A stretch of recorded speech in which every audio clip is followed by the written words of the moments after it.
How disappointed are you with what happened here and Speaker McCarthy? I thought it was unfair to Kevin.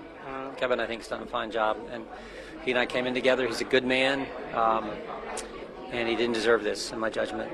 Will you run for Speaker? That's a decision for the conference. So are you open to it? After a historic vote to remove Kevin McCarthy from the speakership, House Republicans agreed last night to spend the next week without a formal leader. That means that no votes will be held, no legislation will be passed, and the House of Representatives will be effectively powerless until a new speaker is elected, according to the New York Times. House Republicans are searching for a new leader after 8 of them joined Democrats the other day to get rid of former Speaker Kevin McCarthy.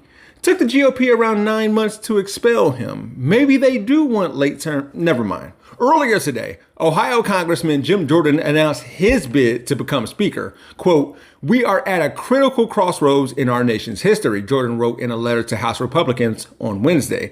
"Now is the time for House Republican Conference to come together to keep our promises to Americans. The problems we face are challenging, but they are not insurmountable. We can focus on the changes that improve the country and unite us in offering real solutions." What about Ukraine? Are you willing to move forward with an aid package for Ukraine if you're Speaker? I'm against that. What I understand is at some point we're going to have to deal with this appropriation process in the right way. And we're going to try to do that in the next, what are we down to, 41 days. The most pressing issue on Americans' mind is not Ukraine. It is the border situation, and it is crime on the streets. Jordan joins House Majority Whip Steve Scalise of Louisiana, who also announced that he will run for Speaker of the House. Now, Jim Jordan is still evading a subpoena from the J6 committee. I don't think he's introduced any legislation to make the lives of Ohioans any better, and he still hasn't answered for what happened to wrestlers at my alma mater, The Ohio State University, when he was the coach there. With all of that said, there's still somehow worse options for Speaker of the House. I've now heard from a number of people. I know for a fact Donald Trump has been contacted about possibly him being an interim speaker. Is that a reality?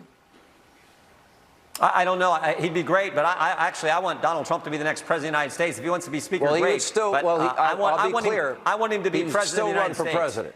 He's still going to be running for president. Right. That's where we need him, is at 1600 Pennsylvania Avenue. If he wants to be Speaker, then that's fine too. Thanks to the House Republican Conference rules of the 118th Congress, which was approved in January, that's not possible. See, the GOP gave birth to something beautiful. Anyways, check out my TYT playlist here. All 500 plus videos that we have created can be found there. Watch them, all of them. And you can use the Jeff Wiggins hashtag in order to look for my other work, where my architect knows Japanese.